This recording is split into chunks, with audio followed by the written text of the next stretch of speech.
Hello, everyone. Welcome to another episode of the Doctor's Eyes Only podcast. I'm your host for today, Lauren Oshman, and I'm joined by a co-host, which I'm very excited about. I always love when one of our other Vestia team members can come and join the show. This is one of my actually co-founding partners of Vestia Personal Wealth Advisors, Cameron Heasley. Those of you who've been longtime listeners of the show or now watchers that we're on YouTube as well, have heard Cameron interview some of our prior guests. He's wonderful at having good, deep conversations that I know have brought a lot of value to our listeners. So very excited to have Cameron here today. And then we are joined by Angie Ingraham. She is formerly a trauma surgeon and critical care physician, has a very interesting story to share with us today. I'm really excited to dive into this. She actually lived through the experience of her father being diagnosed with an aggressive brain cancer in 2021. And so as a physician, she got thrown into the chaos of the healthcare system on the other side, had a lot to navigate, experienced a lot of frustrations, just complexities in the healthcare system. And from there, she was inspired to start True North Patient Advocates so that she could help others navigate similar situations when they're dealing with loved ones who are dealing with health situations. I know we've had a lot of doctors reach out to us lately who are dealing with aging parents, unexpected healthcare issues with parents, things like that. And so I think this is a very timely conversation for us to have and a topic that I haven't seen talked about very much. So I'm very excited to have you here, Angie, today, and Cameron, you to lead this interview. Welcome to the Doctor's Eyes Only podcast, brought to you by Vestia Personal Wealth Advisors, where we are on a mission to help the highest caliber physicians achieve wealth that matters. Lauren, it's great to be here today. It's been a while, and I know this podcast will be slightly different from some of the recent episodes. But like you said, it's a great opportunity to highlight an individual and discuss a topic I think most of our listeners will find extremely beneficial. For me personally, and then I'll turn things over to Angie, 2025 was kind of a year of chaos. I was engaged with a number of people dealing with things like aging parents. You mentioned that before. I had a client who was incapacitated for a short season. And even in my own household, we were navigating a fairly major surgery. Everybody's well, but it was a bit of a black box. So I thought Angie would provide her unique experience. Obviously, her transition from clinical medicine to healthcare advocacy is a major shift, but I think that's also what makes her great at what she does. I've known Angie for a little over a decade. We've walked through some of life's highs and lows. But one of the things, Angie, I appreciate most about you is when you set your mind to something, you go all in. We have a joke internally within our firm about detail-oriented individuals. Nobody can take that away from Angie Ingraham. So, like I said, no stone goes unturned, which is why it makes Angie a great healthcare advocate. So again, Angie, welcome. Why don't we dive in, and perhaps you can just tell us a little bit about yourself and why healthcare advocacy? Sure. And thank you again for having me. And thanks to Cameron for our many years of partnership and now friendship as well. So, as was stated, I was a trauma surgeon, ICU doctor, and emergency general surgeon for almost a decade at the University of Wisconsin. And at that time, I also had grants from federal government to study transfers, and I was doing the whole academic surgery pathway. And then, as was mentioned, my dad got sick with a glioblastoma. So it's an aggressive brain cancer, end of 2020, and then he passed away in the beginning of 2021. My dad was essentially healthy. He was 69 years old. He had recently retired. He was really at the prime of his life. And then my family got this diagnosis. And we really did find that it is different going through the healthcare system as the patient and a family member than what I thought of how it would be as a physician. There are major blind spots that healthcare system has onto what patients go through. There are blind spots that patients and family have as to what's going on in that healthcare system. And long story short, my dad got different care because he had an advocate there, because I had my medical background. And that really prompted me to change my career and to focus on healthcare advocacy. So Angie, if I'm being completely honest, when you came to me, however many years back that was, and told me I'm going to be a healthcare advocate, I had no clue what that was. Can you give us the 101 level on what a healthcare advocate is? Sure. So it's actually a profession. So there's actually a board certification for patient advocacy, and advocates span a range of services that they provide. There are some advocates that focus solely on billing and insurance advocacy. So they don't do any healthcare or clinical navigation. They're there to help with appeals, to help with negotiating medical bills. My type of advocacy focuses more so on healthcare navigation and clinical navigation, but that really ranges within that. And everything is tailored to each individual client. So they're a client, not a patient, and their family. That can range from helping to find second opinions, to preparing for doctor's appointments, going with patients, with clients to doctor's appointments, helping with care coordination. So herding all the cats. If you have home care, if you have home health, if you have rehab doctors, if you have primary care specialists, making sure that everyone's on the same page. And honestly, helping some of my clients with some of the insurance challenges that they're having as well. Do these individuals typically have a medical background? Like, is that typically qualification of a patient advocate, or is that not necessarily a precursor? Not necessarily. So there are very few in the nation that are actually physician advocates. Most advocates do have either a nursing, social work background. A lot of the billing or insurance advocates will have administrative or maybe coding backgrounds. So you don't have to necessarily have a medical background, but that's often a theme that they do have some kind of experience within the healthcare system that then they can apply to patient advocacy. So Angie, when you think of your clinical experience, how does that shape your advocacy, maybe compared to someone else who doesn't have that background? Sure. I mean, part of it is I just have connections that other people don't have. I'll share a very brief story. So when I was starting my business, I actually thought about opening it with another physician who was interested in advocacy. And she called me one day and said, so her family lives in Madison, but her parents snowbird in Arizona. Her dad was in Arizona. He actually got diagnosed with the same brain cancer as my dad had in Arizona. The plan for his transition of care was to be discharged from the hospital in Arizona and to show up at the ER at University of Wisconsin. And that's a horrible transition of care. I knew the neurosurgeon at UW. I called him. He got directly admitted to the hospital and was in the OR the next day. So, as a physician, I not only have connections, but I really can help to guide people in some ways that are different than advocates with other backgrounds. Not to say that it's better or worse, but it does bring a different kind of flavor to advocacy because of my background. Maybe you can expand on that a little bit. Let's talk about what a typical client engagement might look like and how you navigate that process with them.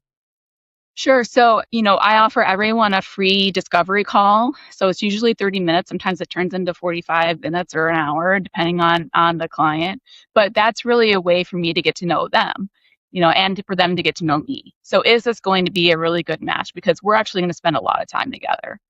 And it's also important so that if a client has a need that I can't fill, then I can refer them to someone either in the area or in my professional network that I have that's a better fit. I then go into and I do an in-depth assessment. So it's really getting into the details, the nuts and bolts, what's going on, what's not working, what are the problems that they're having, developing an action plan to help outline kind of what my services will be, how I will help them. And then for all my clients, I develop a medical binder. Part of all of this is just gathering all the information that's needed to have someone have a good healthcare experience, putting it all in one place so that they and their family or whoever is helping to care for them can have access to all of that information. And then we go into actually delivering the advocacy. And again, that varies widely depending on my client, because I have some clients who are in their 30s and can navigate a lot of things on their own.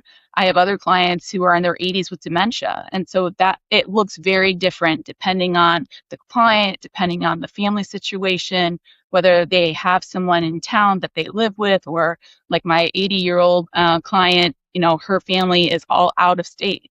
So it really varies depending on what the situation is that they're going through. You've given a couple great examples of maybe the demographics stretching from an early 30-year-old to somebody dealing with dementia, Alzheimer's. Are there others that would fit within that category when you think of healthcare advocacy? But yeah, I mean, there's a whole wide range. I've had clients also in their teens. I was helping their parents kind of navigate through surgery. Oh, there are some advocates that they specialize on rare childhood diseases. So advocacy really, each advocate kind of can make their own niche if they want, or they can, like I'm doing, keep it more general practice. It's really based upon what they're comfortable with and what they can bring as far as their credentials or their training or experience to the client. I will say the people that I work with come from a variety of backgrounds. I think one of the more telling and interesting little factoids that I realize about my clients are that 4 out of the last 10 of them have had an immediate family member who was a physician. So a husband, a daughter, a son, and, they still are engaging with me because even if you have a medical background, our healthcare system is so challenging, and it takes just the time, the mental bandwidth, the emotional toll. It's really my part of my job. I see it as, how can I help offload you so that you can then show up for your person as that family member, and less so as this taskmaster or to-doer, or we've got to get these things done, or I've got to fight this. Like, let me do that for you so that you can be with them in a different way. We built our firm around one goal: helping physicians achieve wealth that matters. Time with your family, freedom in your schedule, and confidence in your decisions. Not sure how you're doing today? Head to vestiaadvisors.com/DEO, that's DEO for Doctor's Eyes Only, to take our 3-minute physician wealth checkup and get a snapshot of where you stand today and what to do next. Well, I'm also thinking life doesn't stop when something like this happens, and it often is unexpected, like an unexpected diagnosis or an unexpected traumatic injury or something like that. And so it doesn't surprise me, actually, and I love that you asked that question, Cameron, that physicians are hiring someone like you because they need someone that they can trust, who's going to know not just the healthcare system, but also the medicine and what specialists are needed, and are the right people looking at the charts and seeing the patient and all of that. But they're going to also need to keep their own lives and practices and things like that running at the same time. And that almost seems like an impossible task. So I can only imagine the value that you can bring having been through it, because like you said, the patient experience is so different than the provider experience, that, you have the connections and things like that, but you've also now done this so many times. It sounds like that you're not learning all over again each time. You're able to just add that value right away. Yeah, absolutely. Without sharing any, confidential information, I'll share a very brief story of one of my more recent clients. So, husband and wife has advanced dementia. Husband was the primary caretaker, had exactly what you described happen. Major catastrophic event, right? So mom and dad live in one state. Son lives in one state. Doctor, physician, daughter lives in another state. They reached out to me, actually didn't initially hire me. We got to about 5 weeks or so after we initially had our discovery call, and they reached out again and said, oh, we want your help, because they realized this stuff is hard. They had used their FMLA. They were having to go back to their normal jobs and trying to raise their young families at the same time. And so it is something that I think, especially as a physician, sometimes we think, oh, we can navigate this. But I have learned so much as an advocate, like you said, that I didn't even know as a physician, even though I thought I knew what my patients were going through when I have that physician hat on. Angie, similarly, where else do your patients typically get stuck in the healthcare system? Yeah, I mean, I think there are kind of several different buckets. One is just purely access, right? So patients are finding it harder and harder to get the appointment that they need within the time frame, at least that they're expecting it. They're getting stuck because doctors or APPs, whatever provider they're seeing, doesn't have the time that they used to have. So, a lot of what I work on with my clients is, your doctor has 15 minutes with you. How do we make the most out of that 15 minutes? Or if you're in the hospital setting, how do we make the most out of that hospital setting so that we can get you through the hospitalization and on to the next step as quickly and as efficiently as possible?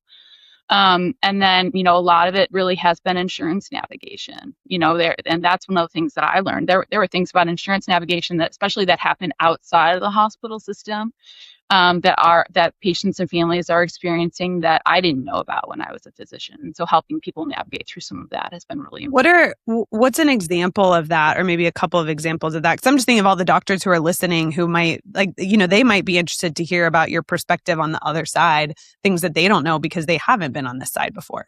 Sure. So one of the classic things, and I've helped several clients with this now, there's something called a notice of Medicare non-coverage. So if someone is in, let's say, a skilled nursing facility getting short-term rehab, so they're not on an inpatient rehab unit, but they're at a skilled facility getting rehab three to 5 times a week, maybe. Medicare reviews the care that they're getting every week. And they say, okay, do they still need to be at that short-term rehab facility getting those skilled services? What happens if Medicare says, and this is not just traditional Medicare, these are Medicare Advantage plans too. If they say, we don't think that you need to be here anymore, the family gets what's called a notice of Medicare non-coverage. The family has until noon the next day to submit an appeal. So this is a lay family who's expected to communicate with the insurance company about why they think that their family member still needs to be in a skilled nursing facility or short-term rehab. And the coverage then ends the following day. And so what happens then when the coverage ends is that the client, the patient family, then switches to private pay for that stay, which can range, I've had clients that ranges everywhere from $300 to $700 a day. Wow. And that's just room and board. Wow. And so you can imagine that there are a lot of people, families get overwhelmed trying to figure out, okay, well, how do I submit this appeal? What language do I use? Because there is actually some language that you can put in there to help your case. I've also we had one time when the first appeal was denied, families don't realize you can submit a second appeal. We actually won the second appeal. But families and clients get so worn out by just trying to fight, insurance companies that they often give up when you actually can often win some of these second appeals. But it's also, in one instance for one of my clients, they got denied the coverage. That client actually, her permanent home was an assisted living. So she went from her rehab to assisted living. Well, guess what? She fell at the assisted living later that night and went back to the hospital. And so, that's something as a physician, we don't see some of those things that are happening because they're happening at, skilled nursing facilities or assisted livings, but they directly impact the care that we're providing in the hospital, our access, the number of people we have in the ER boarding, all of those things that we talk about in terms of how full hospitals are really also affected by all of these things that are happening outside of our hospital or clinic. Yeah. Well, I'm also just thinking of how many pieces of paper come to you in the process of not even being in a situation where you're consuming an above average amount of healthcare, but it's like you go see one provider one time and you get so many emails and things in the mail from insurance and from the health, the institution you went to and, all of that. I can only imagine how easy it would be to miss some of those things too, if you didn't know to be looking out for them.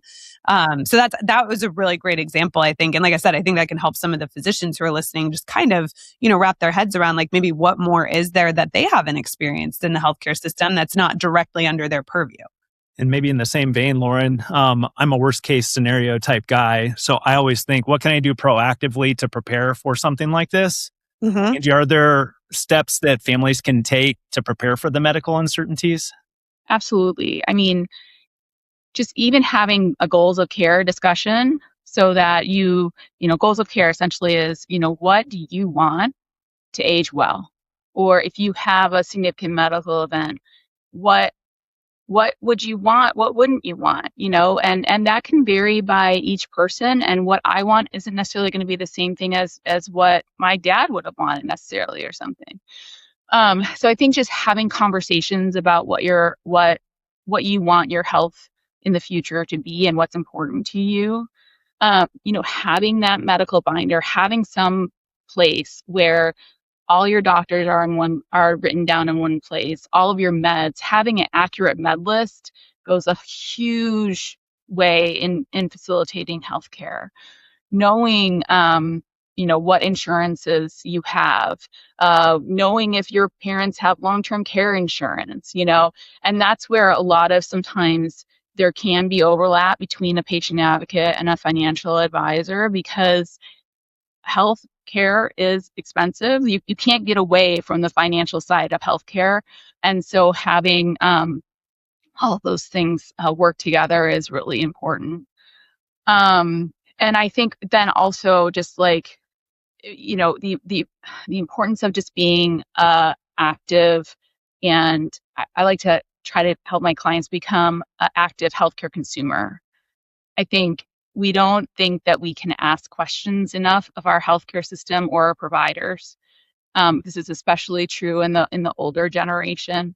It's okay to have a healthy discussion with your providers about what they're recommending and why they're recommending it. So I think just taking a more active role, even in your own healthcare, but then especially in your parents or your loved ones, and just goes a long way to help you prepare for when that unexpected thing comes up. Well, and maybe you're going to go here next, Cameron, but I'm also thinking about, the number of conversations that I've had with clients who are in their 50s or 60s, their parents are still living.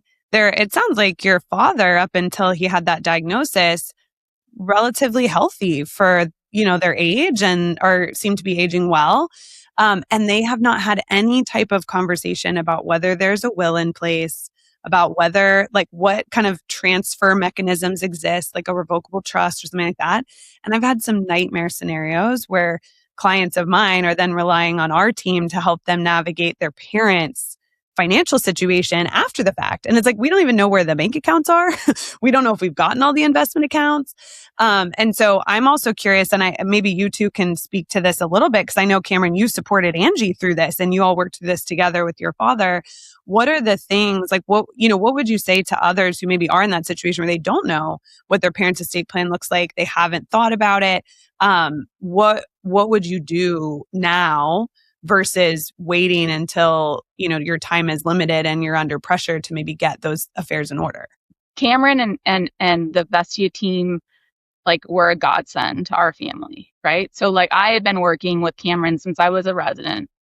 My dad got sick and I called Cameron and he's like, okay, let's go. And like literally so my dad got diagnosed. 2 weeks later, he was in surgery. In that time, we saw 3 different chairs of neurosurgery and got 3 different opinions. But we also redid my dad's powers of attorney. We set up his trust. We did all of these things because at the time, my mom and my dad were separated but not divorced. So they were like, Cameron was working with the lawyer to split assets, beneficiary documentation, like all of that. Fortunately for us, my dad actually was a very well organized person. No surprise. I can't imagine where I got that gene from. Well, doesn't fall far from the tree, Angie. So it was nice, and because we did have that time where he did have his mind and he could communicate those things to us. It wasn't something where he had some traumatic accident and was totally incapacitated, right away. So he could walk us through bank accounts, investments, stocks, all of those different things.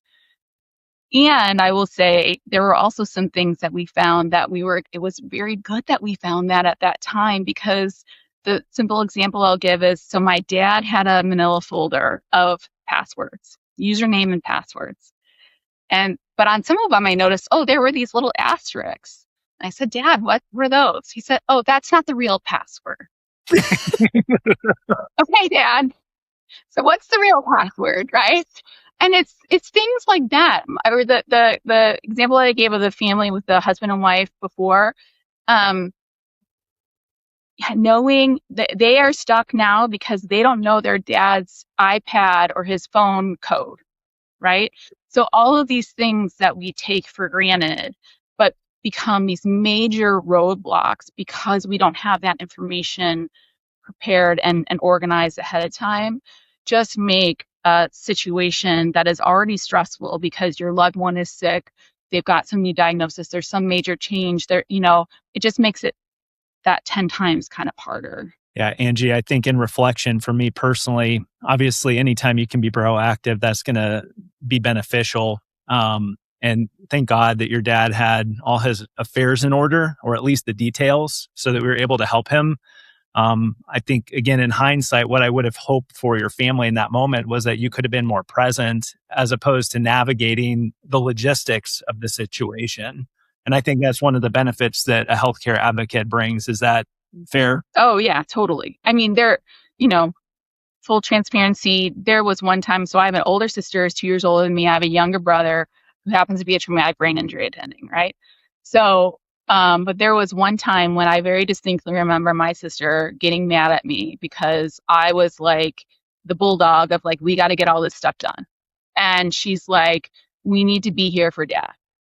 And it was one of these like both ands, right? Because it was very good that we actually had everything in order because my dad had a horrible rocky course and we couldn't have done all the things that we had done, after the fact. And at the same time, I do think it's important to carve out those, even if you are in the midst of the chaos, to carve out those times so that you can have those meaningful interactions with your loved one if they are going through crisis. But again, that goes back to having conversations. So, for my dad, we went out and he loves just like watching things getting built or watching machinery go. So we went out and it was during the harvest season. We went out, we took a drive into the cornfields and just watched them harvest, and that was what he wanted to do because part of his time growing up, he grew up on a farm. I sat my siblings down, my dad down, and I said, okay, like we got to have, because we hadn't had these conversations before. I think that's the other thing, even for the people who are physicians, like we tell all of our patients to have these conversations with the loved ones. I never had a conversation about what my dad would wanted. But it made it so much easier because his answer was to what was important to him. He's like, I want to have a meaningful interaction with my grandkids. Okay. So then when his hospital course didn't go or his medical course didn't go as we had hoped, it was like, okay, are we getting closer to him having a meaningful interaction with his grandkids? And when we weren't, then it was easier to shift, and we ended up, shifting to hospice, and he passed away 5 days later. But again, we don't like to have these discussions about money. We don't like to have these discussions about death, but that if there's like one message, and advocates definitely can help with those things, because sometimes it's easier for a third party to kind of come in and facilitate those conversations or have some of those challenging conversations when it's not like it's coming from the nagging child or the nagging, spouse or, any of those things. So I heard 3 things there to look for in a healthcare advocate: somebody that communicates well, somebody that connects, somebody that collaborates. What else would you put into that category? Oh, yeah. I mean, I think because we are a young profession, I do want to emphasize that I think it's important for them to engage professionally in some way. Advocacy isn't just like let's go hang out our shingle. There really is some rigor to it. I do think that the trust component is essential because I get very entwined in my clients' lives and with their families, and so it just has to be there. And then I think everything boils down to communication. Maybe a final word of encouragement for families that are navigating this, or even for advisors that might find themselves in this position. Yeah, I mean, you will get through it, even though, it seems like it's totally challenging to do so. I would say find humor when you can. Like, not all of these things don't necessarily have to be as serious as we sometimes make them. The brief story I'll give there is that my dad had picked out where he was going to be buried. So he was in the mausoleum. He was in the upper right corner. He called it the cheap seats. His words, not mine. We knew where he wanted to get his coffin. We didn't know what he wanted to be buried in. So, my dad was an avid cyclist, bicycle, rider. He did 100-mile rides. He's buried in his bike gear, complete with his shoes that don't fit, his little fanny pack that had extra tubes because he always had a flat tire, and so it is okay, and even in the struggle or the grief or whatever it is you're going through, to find ways to take care of yourself throughout all of this, and to reach out to your team. Like I said, Cameron and the Vessi team were just so instrumental for us to get the support that you need as you're supporting someone else. I love so much hearing. I was a little bit behind the scenes. I know talked to Cameron a number of times, and helping to find a great attorney, all of that sort of thing. We were really collaborating behind the scenes, as we do here at Vestia, to make sure that every client gets the best of what they need at that moment. But I'm so pleased to hear that made the lift a little bit lighter for you all, because I can't even imagine what it's like to go through something like that. So kudos to you, Cameron, and your team. Totally. So Angie, knowing a lot of our listeners are physicians, how does a healthcare advocate help support a physician navigating a challenge like a healthcare need? Sure. So, when I introduce myself to the providers who are caring for my client, right? So when we have that first interaction, I explicitly say to them, I am a physician, but I'm not the physician in this case, but I'm here to partner with you to figure out how to support the client the best. Because part of my role as an advocate is not only to support the client and their family, but it's also to make the doctor, the nurses, the social workers, to make their life easier and help lighten their load, often by facilitating communication. So I help to provide that med list to the doctor beforehand. We prepare ahead of time so we can use that time that they're in the doctor's office. Most ideally, I'm sending a lot of times, unfortunately, our physicians are siloed, our providers are siloed, whether it's within different specialties or different hospital systems. So I'm preparing documentation and sending it to them so that they can help really to serve that client, that patient of theirs better. So really, I try to make it as win-win for the client as well as for the healthcare providers themselves. What might that look like? Like, how would someone go about finding a patient advocate? Is there a way that you can you go search for board certified patient advocates? How does that work? So, PACB.org, Patient Advocacy Certification Board, has their website where they list board certified patient advocates.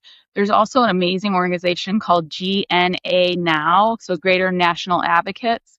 It was actually founded by a former medical malpractice attorney who. Interesting. Oh, yeah. So his name is Brad Schwartz. He's amazing.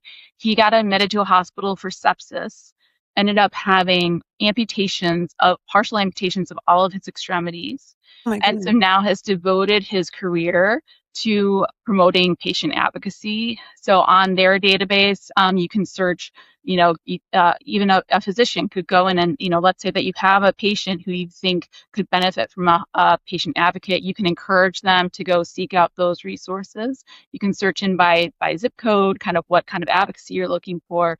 So there definitely are national databases of advocates to find one in your area. But the other thing about advocacy is there's not a licensure for advocacy. So I'm not limited to working in Wisconsin just because I live in Wisconsin. And I've had clients in New York, Iowa, Ohio, all across the United States, because a lot of what we do can be done virtually. Angie, I'm curious, the last question that we ask every guest that we have on the show, at Vestia, we have this idea of wealth that matters. So we're not just trying to help physicians build wealth.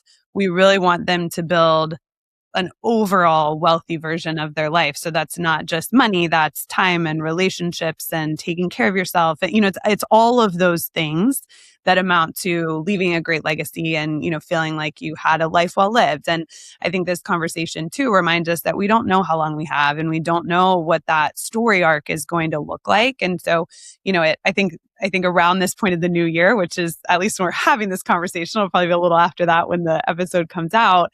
It's given me, I think, a renewed energy and kind of inspiration just to be really present in the choices that I'm making day to day, because again, we just don't know what that's going to look like for us or our loved ones. I'm curious, Angie, from your position as a patient advocate, but really just you, Angie Ingraham, like what does wealth that matters mean to you? Yeah, I mean, I think, and Cameron and I have this conversation both about my personal finances, all the time, but it's a lesson that I learned from my dad as well is, what is, and you said the word before, what I think about is legacy, right? So I had the fortune of inheriting some money from my dad. I'm using that money to fund myself until my business really kind of is totally sustaining myself. And that's okay. And, we also, when we were going through my dad's estate planning, the donations that he had set aside, to his high school, to the foundation that he established to help kids in high school transition to college who are underrepresented minorities and low socioeconomic status. To me, that wealth that matters is really the legacy. How are you using your time, talent, and treasures to, sustain yourself, but also to sustain others? I love that. I love that so much. And that's one of the reasons I love this podcast so much. And I love that we get to do it is because we hear stories from so many doctors that are paving their own way. Using their medical background to do things that have impact in different ways than day-to-day patient care. And I think it's so inspiring. I know to us as we're advising doctors who are coming to us at these crossroads or, saying, this isn't what I thought it was going to be. I need to find a way to get my heart back into my work. And just so many doctors who I know are listening and watching who are going to be able to take this and say, what does that really mean to me? And am I doing that right now? If not, how do I take a step this year to be closer to connecting with what I really want that legacy to be? So I really appreciate you sharing that. Yeah, for sure. I mean, and it may be shifting things so that you get back to loving what you do in clinical medicine, or it may be like I did and, taking up a hard right. And that's okay. But as a physician, we're not taught to think that way. Your course is charted for you. Right. Yeah. Yeah. Yeah. I love that. Yeah. How do we find, if someone wants to check out True North Patient Advocates, if they want to learn more about what you do, either to potentially use your services or because they're inspired to maybe do something similar, how can they find you? How can they connect with you? Sure. So I have a website, truenorthpatientadvocates.com. You can book a call with me there. Happy to share my email and phone, Cameron, and you all can also distribute that. I'm most active, I would say, on LinkedIn, actually through my personal account, and that also shares some of my own kind of career story and growth journey in that way. So. Perfect. That's great. We'll include all of that in the show notes so everyone can follow there. And I think, my key takeaway was you need to have a great team and you need to assemble that team now, not later. Don't wait until you're backed into that corner. Don't wait until you're facing that unfathomable situation to try to find people you trust. Build that trust now. Know who you want to have on that team because those are the people that you're going to be able to rely on so that you can really be present in those moments if and when you face that uncertainty. So thank you so much for being here, Angie. I really appreciate it. This was a great interview. I learned something I didn't know about this world of patient advocacy, and I'm so glad that you're doing this for patients and their families. Thank you. Thanks for allowing me to share more about it because, as I said, it's a young profession and people just don't know that we exist. Are you looking to hire a financial advisor with physician-specific expertise? At Vestia, we work exclusively with doctors, helping you navigate things like student loan repayment, reviewing RVU-based contracts, navigating practice buy-ins or private equity offers, optimizing retirement plans, designing tax-smart investment strategies, and planning for things like parental leave or early retirement. We have over 150 years of combined experience working with specialized physicians. So chances are, if you're thinking about it, we've helped another doctor through it. We built our firm around one goal, helping physicians achieve wealth that matters. Planning that's not just about numbers, but about designing the life you actually want to live. That means your wealth lets you live the life you imagined when you first started this journey. Time with your family, freedom in your schedule, and confidence in your decisions. Not sure how you're doing today? Head to vestiaadvisors.com/DEO, that's DEO for Doctor's Eyes Only, to take our 3-minute physician wealth checkup and get a snapshot of where you stand today and what to do next. Thank you for listening to the Doctor's Eyes Only podcast. We hope today's conversation advanced your journey to wealth that matters. Please make sure to follow and subscribe so you don't miss a single one of our amazing episodes we have coming up. See you next time.